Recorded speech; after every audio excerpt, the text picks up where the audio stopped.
అంటే అది వివేకం. అంతే.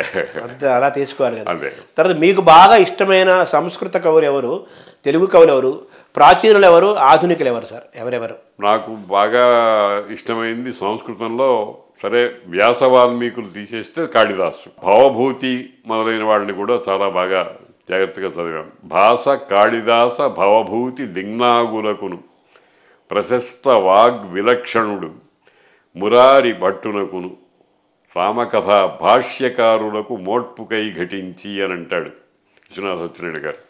కాబట్టి వాళ్ళందరూ ఆరాధ్యులే.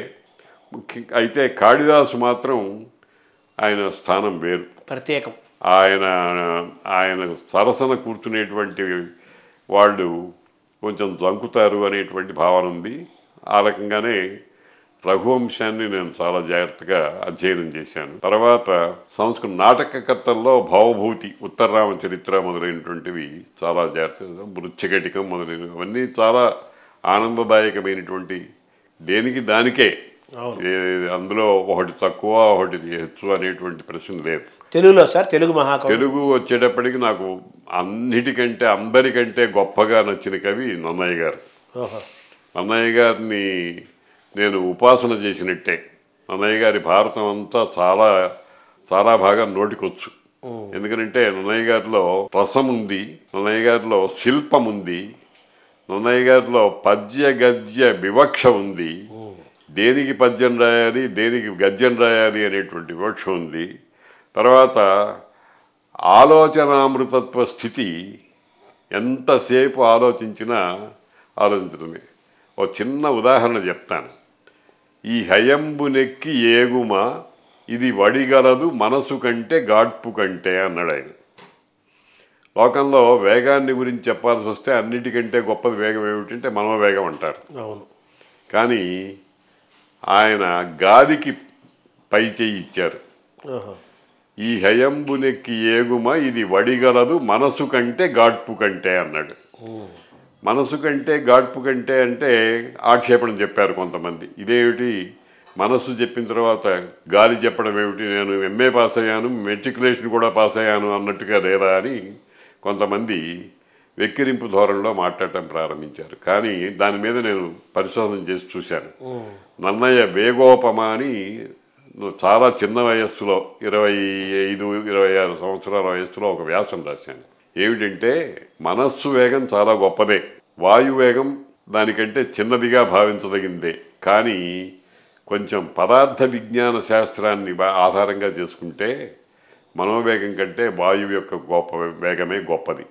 ఎందుకనంటే మనస్సుకి పోగల శక్తి మాత్రమే ఉంది, వాయువుకి తీసుకుపోగల శక్తి కూడా ఉంది, అది వాహన శక్తి కూడా ఉంది.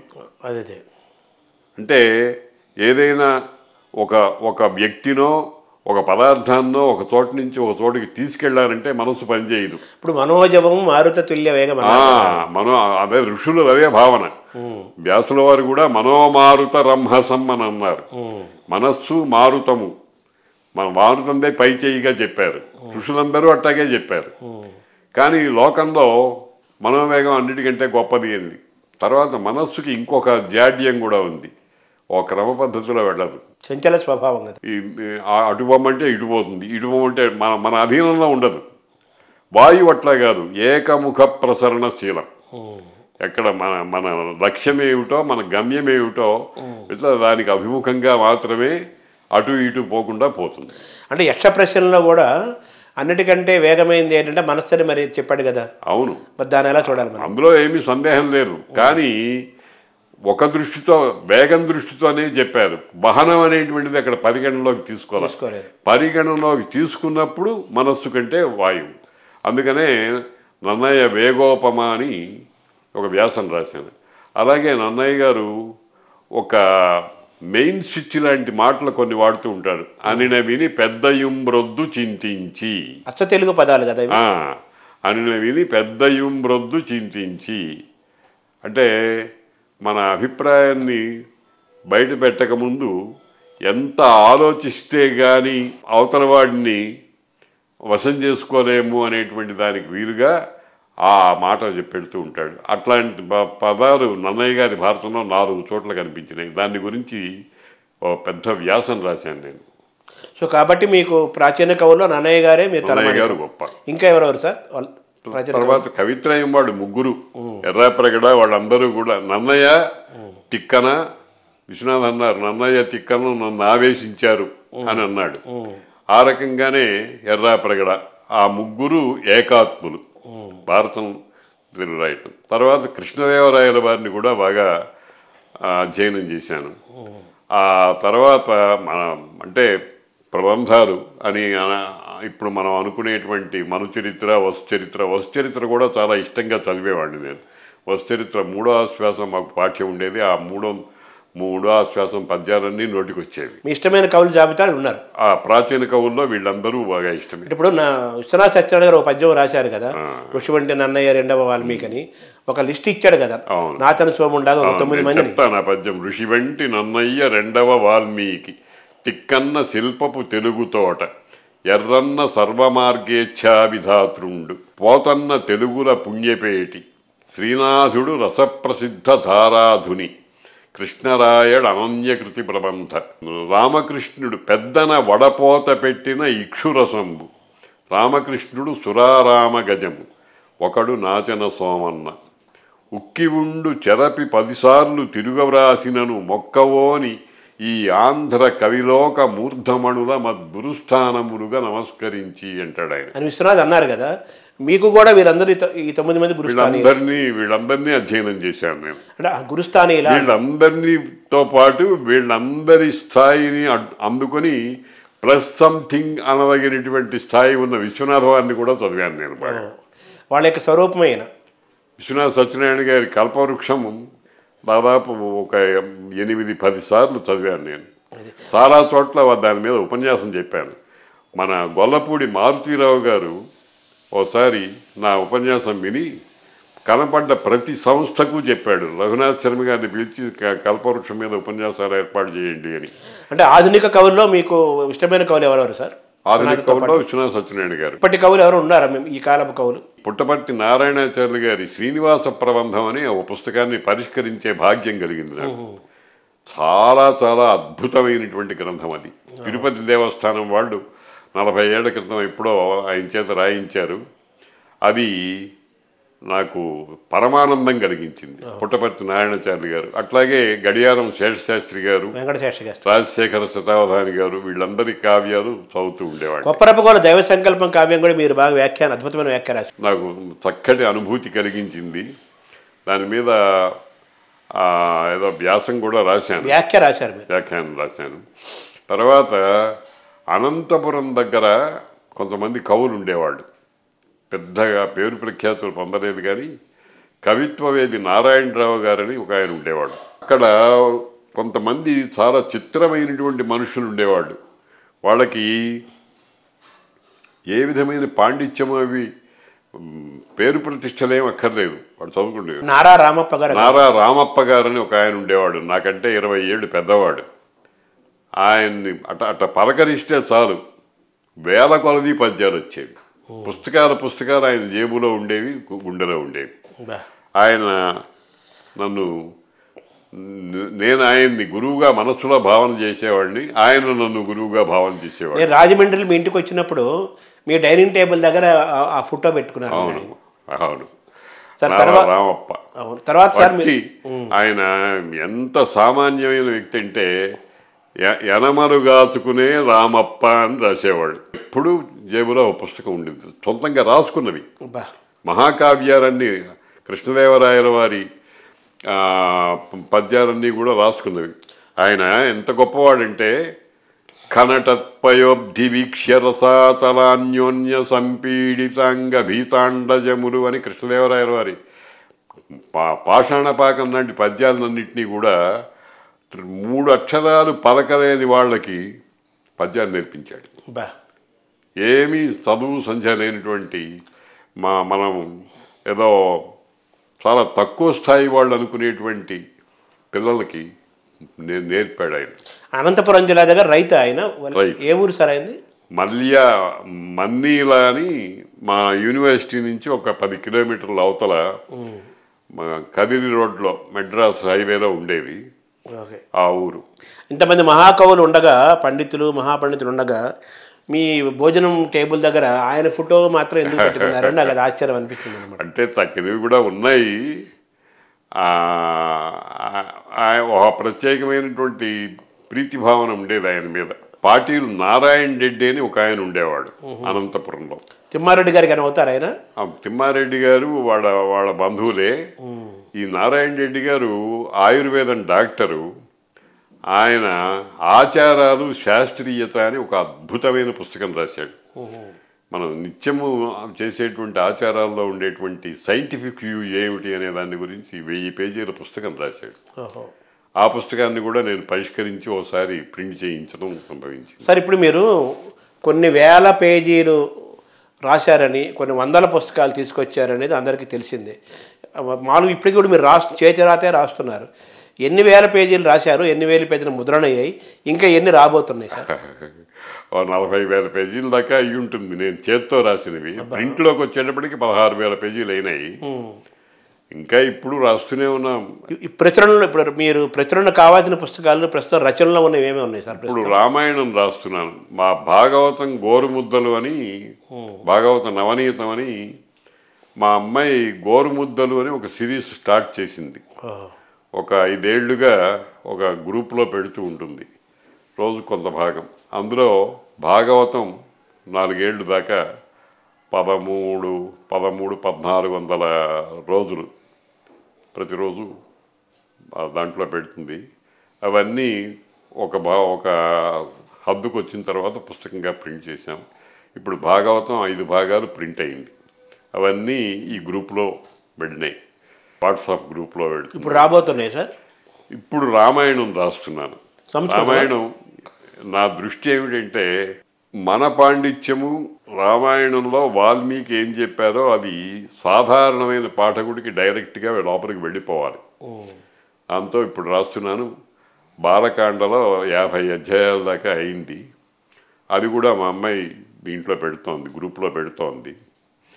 ఇంతగా పమిడికంఠం కోదండరామయ్య గారు ఒక మాట అంటూ ఉండేవారు, ఇది వేదాస్త్రయస్త్రయీ అని అన్నారు. మన పాలిట భారత భాగవత రామాయణాలే వేదాలు, 3 వేదాలు. త్రయీ అంటే త్రయీ వేద్యం హృద్యం త్రిపురహర మాద్యం అని శివానంద లహరిలో స్తోత్రం ఉంది. త్రయీ అంటే భారత భాగవత రామాయణాలండి అనేవాడు. భారతాన్ని పంచమ వేదం అంటారు కదా? పంచమ వేదం. ఇప్పుడు పమిడికంఠ వారు వక్షం చేస్తున్నారు వారు ఆదేశం ప్రకారం? పమిడికంఠం వారు 1968లో నాకు పరిచయం అయినారు. 67లో మా గురువు గారే దివాకర్ల వారే పరిచయం చేశారు.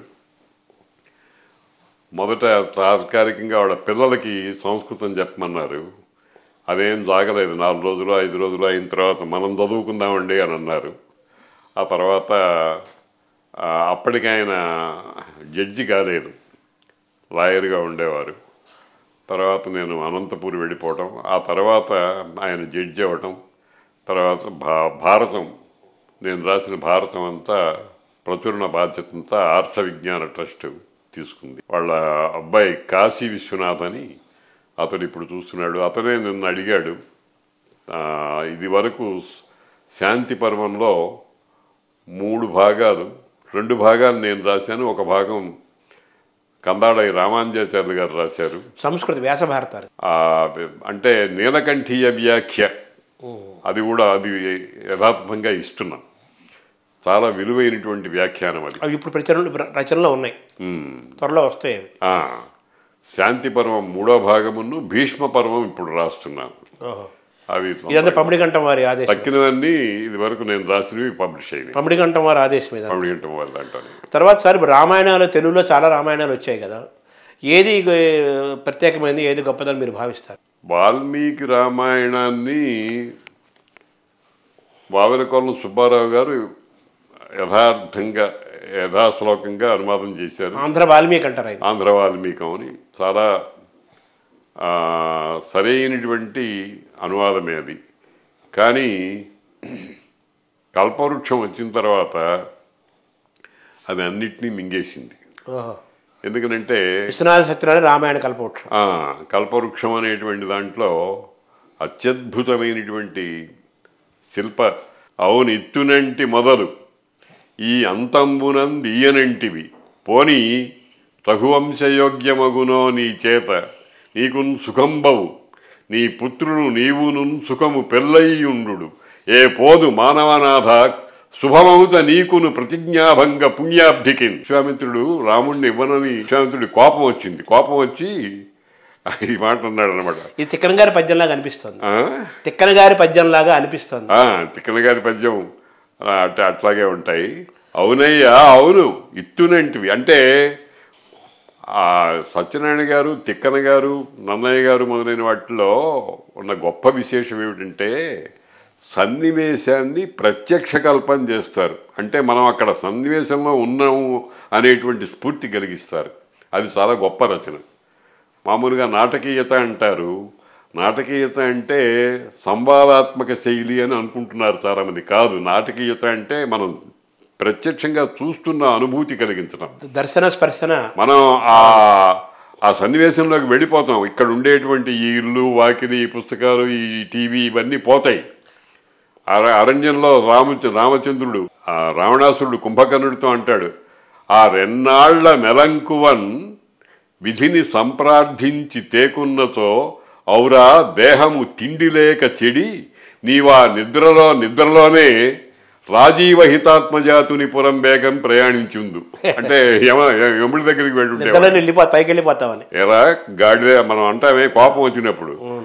ఆ రమ్యానుభవంబు లేనటుల నేనై చేత తప్పైనదో అంటాడు. కుంభకర్ణుడి ఒళ్ళు ఒడిగిపోయినాడు పాపం. మందర దాసి అయినా రాణిగారికి చాలా సన్నిహితం ఉంది. కైక సరిగా మాట వింటలేని అవుని దౌర్భాగ్యం ఆకారమైనదాన నీకు నిద్దుర ఎటుపట్టనే దరిద్రురాల ఒక వంక కొంప అంటుకొనగా ఇంటి చూరు అంటుకొనగా మెల్లగా చలిగాగినట్లుగా ఇట్లా ఉన్నావని అంటుంది. అంటే మామూలు మనం మాట్లాడుకునే అంటే సన్నివేశంలోకి వెళ్ళిపోతాం మనం. ఇంత జరుగుతుంటే మనం రాజమండ్రిలోనో హైదరాబాద్లోనో కూర్చున్నా ఎప్పుడో వెనకాల కొన్ని యుగాల వెనకాల జరిగినటువంటి అయోధ్యానగరంలో ఉండేటువంటి కైక, మందర వాళ్ళ సన్నిధానంలో కూర్చున్న అనుభూతి కలుగుతుంది. అట్లాంటి కవిత్వం నన్నయ్య గారు ప్రారంభించారు. తిక్కన గారు దాన్ని అభివృద్ధి చేశారు. సత్యనారాయణ గారు దాని ఆయువు పట్లన్నీ పట్టుకుని తన ప్రతిభను చూపించి కల్పవృక్షుంటాయి. ఎర్రన్న కూడా మరి ఎర్రన్న అయ్యో సమానమైన వాడు. ఎర్రన్న చాలా గొప్పవాడు. ఎర్రన్న గురించి విశ్వనాథ సత్యనారాయణ గారు ఏమన్నారంటే సర్వమార్గేచ్ఛా విధాతృండు. అటు నన్నయ్య గారు మార్గం, ఇటు తిక్కన మార్గం రెండూ కలుపుని తన మార్గం ఒకటి పెట్టుకోగలిగినటువంటి వాడు. అయితే సార్ ఇంతగా మనం విశ్వనాథ గురించి రామాయణ కల్పవృక్షం గురించి చెప్పారు కదా మీరు, దానికి వ్యాఖ్య రాలేదు కదా, మీరు ఎందుకు రాయలేదు, ఏంటి పరిస్థితి? దానికి ఎందుకు రాయలేదంటే రాయటానికి ప్రయత్నం చేశాము. ఇప్పుడు వాటి మీద స్వామ్యం ఉన్నటువంటి వాళ్ళు మాలాంటి వాళ్ళు వాళ్ళ దగ్గరికి రాని వల్ల. అంటే మీ మనసులో ఒక బాధాకరమైన అంశమే కదా ఇది.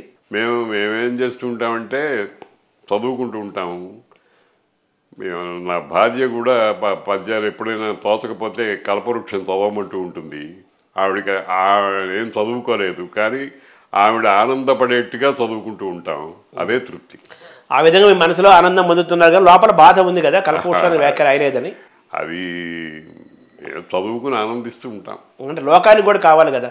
అవును, ఇప్పుడు మీరు ఆనందపడటం ఒకటి, అది ముఖ్యమే. లోకానికి కూడా కల్పవృక్షం చేరాలి కదా అందరికీ. అంటే పేరు రవికుమార్ గారు నన్ను విశ్వనాథ సత్యనారాయణ గారి మనవడు రవికుమార్ ద్వారా అడిగించాడు సుందరకాండకు రాయమని. కానీ ఎందుకో అది ఆగిపోయింది మధ్యలో. సార్ తర్వాత మీకు రాష్ట్రపతి పురస్కారం వచ్చింది, పండిత పురస్కారం వచ్చింది, అనేక పీఠాల నుంచి సంస్థల నుంచి అనేక గౌరవాలు, పురస్కారాలు, బిరుదులు ఎన్నో వచ్చాయి. మీకు బాగా హృదయానికి బాగా దగ్గరగా ఉండేవి, గొప్ప ఆనందాన్ని ఇచ్చేవి, తృప్తినిచ్చేవి, శక్తినిచ్చేవి ఏమేమి చెప్పాలి సార్? భారతీ తీర్థ స్వాముల వారి భారతీ తీర్థ పురస్కారం నా 82వ సంవత్సరంలో వారి 71వ జన్మదిన సందర్భంగా 74 మందికి, మొత్తం దేశంలో ఉండే 74 మందిని ఏరుకుని ఇచ్చారు. అందులో నేను కూడా ఉన్నాను. రాష్ట్రపతి పురస్కారం కూడా మొట్టమొదటిది తెలుగులో సంప్రదాయ సాహిత్యంలో 2016లో ప్రారంభించారు. మొట్టమొదటి పురస్కారం నాదే. అది 2018లోనో 19లోనో ఇచ్చారు. అలాగే రాష్ట్రీయ సంస్కృత విద్యాపీఠం వాళ్ళు మహామహోపాధ్యాయ బిరుదం ఇచ్చారు. నిజంగా మహామహోపాధ్యాయ అనేది సంస్కృతంలో ఏదైనా డిగ్రీ ఉంటేనే ఇస్తారు. ఆ ఇచ్చినప్పుడు ఆ వైస్ ఛాన్సలర్ గారు చాలా చిత్రమైన మాట అన్నారు. అయ్యా, మీకు మహామహోపాధ్యాయ బిరుదు ఇచ్చినందుకు మమ్మల్ని అభినందిస్తున్నారండి చాలామంది అని. శివానందమూర్తి గారు కూడా ఇచ్చారు వాళ్ళు. శివానందమూర్తి గారు అనేక పర్యాయాలు నాకు చేశారు. శివానందమూర్తి గారు నన్ను చాలా ప్రేమతో చూసేవారు. ఆయన ఇంకొక 7-8 నెలలకు చనిపోతారనగా ఒకసారి రాజమండ్రి వచ్చి ఏకాంతంగా, శర్మ గారు, ఈ బాదర మంది వీళ్ళు మనుషులు వీళ్ళందరూ లేకుండా మీతో వచ్చి 2 గంటలు కూర్చోవాలని ఉందండి అని అన్నారు. నాకు చాలా ఆనందం కలిగింది, ఆశ్చర్యం కలిగింది. మీకు రాష్ట్రపతి పురస్కారం, పండిత పురస్కారం మొట్టమొదటి వచ్చింది, చాలా గొప్పది. కానీ కేంద్ర సాహిత్య అకాడమీ, పద్మ పురస్కారాలు వంటివి మీకంటే వ్యక్తిగతంగా మీరని అంటున్నది నేను.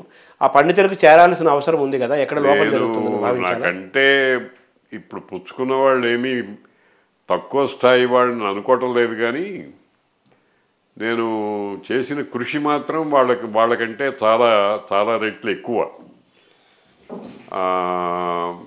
ఇప్పుడు గరిపాటి నరసింహారావు గారు మొదలైనటువంటి వాళ్ళు, కొరకలూరి ఇనాక్ గారు, వీళ్ళందరికీ పద్మశ్రీ వచ్చినాయి, నేను ఆనందించాను. కాకపోతే వాళ్ళు తులనాత్మకంగా ఆలోచిస్తే వాళ్ళు చేసిన దానికంటే నేను ఎక్కువ కృషి చేశాను. ఆశావాది ప్రకాశ్రావు గారు పద్మశ్రీ వచ్చింది, మీ శిష్యుడే కదా ఆయన? ఆశావాది ప్రకాశ్రావు మా శిష్యుడే. చాలా మంచివాడు, నేనంటే చాలా గౌరవ భావన ఉన్నవాడు. అతనికి వచ్చింది, సంతోషించాను నేను. అలాగే మాదిగ బుద్ధన్న అని ఒక స్టూడెంట్ ఉండేవాడు, మా స్టూడెంట్. అత్యద్భుతమైన కవిత్వం రాశాడు. రాగ కింకిణి అని పద్యాలు, అద్భుతమైన పద్యాలు రాశాడు. ఆ పద్యాన్ని మేము పుస్తకంగా ప్రింట్ చేసి అతనికి ఇచ్చాం. అతడు చాలా చిన్న వయసులోనే చనిపోయినాడు, కానీ పరమాద్భుతమైన కవిత్వం. దాశరథి గారు, ఎస్వి జోగారావు గారు, వి రామచంద్ర చౌదరి గారని మెడ్రాస్ ప్రెసిడెన్సీలో, మెడ్రాస్ యూనివర్సిటీలో ఉండేవారు. వాళ్ళందరూ చాలా మెచ్చుకున్నారు. సో ఈ పద్మ పురస్కారాల గురించి చెప్పారు. రావడానికి వాళ్ళకంటే ఎక్కువ వర్క్ చేశారు కానీ రాలేదనే ఒక భావన మీలో ఉంది. అలా కేంద్ర సాహిత్య అకాడమీ వాళ్ళు కూడా ఇస్తుంటారు కదా, అది కూడా మీకు చేరలేదు కదా? ఆ పురస్కారం కూడా నాకు కొంచెం దూరంగానే ఉంది, కారణం తెలియదు. సార్, తర్వాత మీరు పురస్కారాలు, గౌరవాలు, సత్కార సమ్మానాలు పొందటమే కాకుండా మీరు కూడా కొంతమందికి ఇస్తున్నారు కదా? అవును. చరాక విద్వత్ సమర్చన పురస్కారం అని జూలై 23 నా పుట్టినరోజు.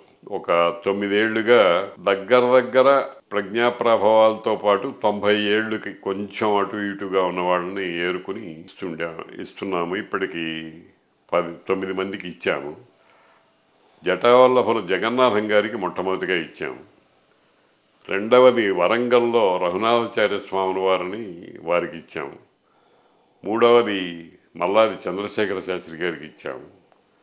నాలుగవది అమరేశన్ రాజేశ్వర శర్మ గారికి, బెనారస్ హిందూ విశ్వవిద్యాలయంలో ప్రొఫెసర్గా 96 ఏళ్ళు బతికినాడు, ఆయనకి ఇచ్చాము. ఆ తర్వాత సముద్రాల లక్ష్మణయ్య గారు తిరుపతిలో, ఆయన కూడా మహామహోపాధ్యాయ, చాలా గొప్ప సాహిత్యాన్ని సృజించినటువంటి వాడు, చాలా మహావ్యక్తి. ఆ తర్వాత కుప్ప రామగోపాల సోమయాజులు గారని వేద పండితులు, అంటే ప్రస్తుతం విధుశేఖర భారతీ స్వామి వారి పూర్వాశ్రమంలో పితామహులు. ఆయన 90 దాటిన వారు, వేదంలో అద్భుతమైనటువంటి పాండిత్యం ఉన్నటువంటి వారు. చివరిగా పోతుకూచి సూర్యనారాయణమూర్తి గారని రాజమండ్రిలో ఒక అడ్వకేట్ ఉండేవారు, వారికి ఇచ్చాము.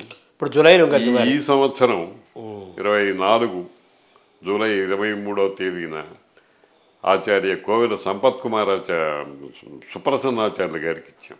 ఈ ఊళ్ళోనే ఉంటారు ఆయన. 25కి మళ్ళీ ఇవ్వాలి. కాకపోతే పాపం ఆయనకి కళ్ళు కనపడటం లేదు. వారి ఇంటికే వెళ్ళి ఇంట్లో చిన్న సభ ఏర్పాటు చేసుకుని ఇచ్చాం. రమణాచారి గారు వాళ్ళు వచ్చారు, వాళ్ళకి ఇచ్చాం. నాకు రబ్బా శ్రీహరి గారని, అవును, చాలా గొప్ప పండితులు, వ్యాకరణ శాస్త్రంలో మంచి కృషి చేసిన వారు. ద్రవిడ విశ్వవిద్యాలయానికి వైస్ ఛాన్సలర్గా పనిచేశాడు. మా ఇద్దరికీ ఎంఏ చదువుకునే రోజుల నుంచి మంచి అనుబంధం ఉంది. ఆయన కాలం చేసిన తర్వాత వాళ్ళ పిల్లలు నాకు ఆయన పురస్కారం ఇచ్చారు. సార్ ఇప్పుడు మీ మీ వారసత్వము అధ్యాపన కానీ పాండిత్యం కానీ మీ వారసత్వం ఉందా ఇప్పుడు నడుస్తుందా? మాకందరూ అమ్మాయిలు. మా పెద్దమ్మాయి సూరి లలిత, ఆమె కూడా తెలుగులో పిహెచ్డి చేసింది, బాగానే చదువుకుంది. అక్కడక్కడ కొన్ని ఉపన్యాసాలు అవి ఇవ్వటం కూడా జరిగింది. పరోక్షంగా ఆ విన్నవాళ్ళు మీ నాయనగారి పేరు నిలబెడుతున్నామని ఆవిడతో అన్నారు, నాతో కూడా చెప్పారు, పరోక్షంగా చెప్పారు. మా 4వ అల్లుడు కూడా ఈ తెలుగు సాహిత్య రంగంలోనే ఉన్నాడు. ఆయన కూడా సంస్కృతంలో ఎంఏ, తెలుగులో పిహెచ్డి, అనంతపూర్లో ఏదో పని చేసుకుంటున్నాడు. తర్వాత మా అన్నగారి కొడుకుని ఒకడిని మేము పెంచాము. తల్లి 2 ఏళ్ల వయసులో తల్లి చనిపోతే వాడు మా దగ్గరే పెరిగాడు, బాగా అభివృద్ధిలోకి వచ్చాడు. ఉస్మానియా విశ్వవిద్యాలయంలో ఎంబీఏ ప్రొఫెసర్గా పనిచేసి రిటైర్ అయినాడు. పేరండి అతని పేరు? నరసింహ శర్మ. మా నాన్నగారి పేరు పెట్టాము. మా నాన్నగారి పేరు నరసయ్య గారు, మా పెద్దన్నయ్య గారి కొడుకు ఆయన. సో వారసత్వం మీ పెద్దమ్మాయిలో కనిపిస్తుంది, వస్తుంది. సార్ తర్వాత మీ మనసులో మాటగా చెప్పాలి అంటే ఏదైనా ఉందా? ఇది మనసులో భావన. నా మనసులో మాట ఏమిటంటే, నేను అన్ని కోణాల్లో నుంచి పరమ సంతృప్తి పొందినవాడిని. చదువులో కానీ, తల్లిదండ్రుల విషయం కానీ, గురువుల విషయం కానీ, మిత్ర సంపద కానీ, పబ్లిక్ రిలేషన్స్ కానీ, భగవంతుడి దయ వల్ల ఆరోగ్య విషయంలో కూడా ఇప్పటికి తృప్తిగానే ఉన్నా. 84 నడుస్తోంది, అయినా రాత కూత చాలా ఇష్టం. ఉపన్యాసం అంటే ఎంత దూరమైనా సరే పరిగెత్తుకు వెళుతూ ఉంటాం. మా మేనగోడలు వాళ్ళు వెక్కిరిస్తూ ఉంటారు, మామయ్య చేతి సంచిలో డబ్బులు ఉండవు, టిక్కెట్లు ఉంటాయి ఎప్పుడు అని వేళాకోళం చేస్తూ ఉంటారు. ఆ రకంగా తిరుగుతున్నాను. ఇప్పటికి కూడా ఈ డిసెంబరు, జనవరి, ఫిబ్రవరిలో దాదాపు 30 ప్రోగ్రామ్స్ సిద్ధంగా ఉన్నాయి. కడప ఫిబ్రవరిలో 8వ తారీఖు ఒకసారి, 8, 9, మళ్ళీ 15వ తారీఖు ఒకసారి కడప వెళ్ళి రావాలి. మహానుభావుడు పుత్తా పుల్లారెడ్డి అని అవటం, ఆయన ఇంజనీర్, ఇరిగేషన్ డిపార్ట్మెంట్లో ఇంజనీర్. రిటైర్ అయిన తర్వాత సాహిత్యం పట్టుకుని ఇప్పటికీ చిన్నప్పటి నుంచి సాగించినంత వ్యవసాయంలో దానికి దగ్గరగా వచ్చాడు ఆయన. చాలా గొప్ప భావుకుడు, మరి విమర్శన సామర్థ్యం ఉన్నటువంటి వాడు. సో మీరు జీవితం పట్ల మీ మనసులో మాటగా చెప్పాలంటే తృప్తిగా ఉన్నారు, ఆనందంగా ఉన్నారు? పరమ తృప్తి, ఏ లోపము లేదు. కానీ ఏదైనా వేదన ఉందా, ఆవేదన ఏమైనా ఉందా? ఏమీ లేదు, ఈ పని చేయలేదని కానీ ఏమీ లేదు. చేయవలసిన పని భగవంతుడి దయ వల్ల శీఘ్రగతిని అయితే, ఎందుకంటే చెప్పలేం కదా. అంటే ఏం చేద్దాం అనుకుంటున్నారు, ఏం చేయగలరు? ఇప్పుడు రామాయణం ప్రారంభించాము, భారతంలో ఇంకా కొన్ని భాగాలు మిగిలి ఉన్నాయి. తర్వాత జ్ఞాపకాల దొంతరలో అని నా జీవిత కథ రాయటం ప్రారంభించాను. ఆత్మకథ లాంటిది, ఆత్మకథలాగా ప్రారంభించాను. అదొకటి, అది కూడా కొంచెం విలక్షణంగా ఉంటుంది. సో తర్వాత ఇప్పుడు కేంద్ర సాహిత్య అకాడమీ, పద్మ పురస్కారం లాంటివి రాలేదనే రావాలి అనే ఒక ఇది కూడా మీలో ఉంది కదా. అంటే ఆ పేపర్లో ప్రకటనలు అవి వచ్చినప్పుడు ఒకసారి అవి అందుకోవడానికి నేను ఇంకా ఏం చెయ్యాలి అని ఆ ఆలోచన మనసులో వస్తూ ఉంటుంది. నేను అభిలషించేది ఒకటే, నేను రాసినటువంటి సారస్వతం చాలా విలువైనవి ఉన్నాయి. అయితే రోజుల్ని బట్టి ఇవి ఎక్కువ బయటికి వెళ్ళటంలే. దానికి ఎవరు కారణం కాదు, ఎందుకు నేనే కారణం అంటే, పుస్తకం ప్రింట్ చేయడం వరకే నాకు తెలుసు. ఎట్లా దాన్ని సొమ్ము చేసుకోవడం అనేటువంటిది ఆ పద్ధతులు ఏవి మాకు తెలియవు. తర్వాత మా పిల్లలు వాళ్ళు చూసుకుంటారు. ఇదనే కాలం గొప్పది కదా. 50 పుస్తకాల పైన ఉన్నాయి నేను రాసినవి ఇప్పటికీ. అందులో వ్యాసాలే దాదాపు 180 దాకా మంచి ఆ, కొత్త ఆలోచనలు. ఇప్పుడు ఈ మధ్యనే ఒక ఆ, అపురూపమైన విషయం, భగవద్గీతకు అసలు పేరేమిటి అని ఒక ఆలోచన రాశాను, ఒక వ్యాసం రాశాను. ఏంటి సార్ దాని పేరేమైనా తెలిసారా? చెప్తా. భగవద్గీత అసలు పేరేమిటి, భగవద్గీతకి అసలు పేరేమిటి, కొసలు పేరేమిటి, భగవద్గీతే అసలు పేరు అని. కానీ నాకు వచ్చిన సందేహం ఏమిటంటే, భగవద్గీత అంటే భగవంతుడు పాడింది, దేన్ని గురించి పాడాడు, దేన్ని గురించి చెప్పాడు భగవంతుడు? ఈ ప్రశ్నకు పాతకాలం వాళ్ళు ఏం చేశారంటే, భగవంతం ప్రతి భగవత గీత భగవద్గీత అన్నారు. భగవంతుణ్ణి గురించి భగవంతుడు గానం చేసింది అని అన్నారు. కాబట్టి భగవంతుడి విషయం. కానీ అంతకంటే ఏదైనా విలక్షణమైన పేరుందా అంటే, భగవద్గీతకు అసలు పేరు యోగశాస్త్రము అని ప్రతిపాదిస్తూ నేను ఒక వ్యాసం రాశాను. ఎందుకనంటే భగవద్గీతలో 116 సార్లు యోగ శబ్దం ప్రయోగింపబడింది. ప్రతి అధ్యాయం చివర యోగశాస్త్రే అనే మాట ఉంది. కర్మయోగం అన్నీ రాసుకుంటూ వచ్చారు కదా. అర్జున విషాద యోగము, సాంఖ్యయోగము, కర్మయోగము, భక్తి యోగము, ప్రతి అధ్యాయము యోగమే. కాబట్టి భగవద్గీత అసలు పేరు యోగశాస్త్రము అలా తేల్చేశారు అని ఒక అభిప్రాయం రాశాను. అలాగే ఈ హయంబునెక్కి ఏగుమ ఇది వడిగలదు మనసు కంటే గాడ్పు కంటే అన్న చోట కూడా అది కూడా స్ఫురణ నాకు. సార్ ఇంక ముగింపుగా లాస్ట్గా ఒకటే చిన్న ప్రశ్న. వ్యాసుడు అనేవాడు ఒక్కడు కాదు అనేక మంది అని చెప్పి ప్రచారంలో ఉంది, అది నిజమేనా? అసలు నాకు కవి చరిత్ర అనేటువంటిది మొదటి నుంచి ఇష్టమైన విషయం కాదు. మనకు కావాల్సింది కావ్యం.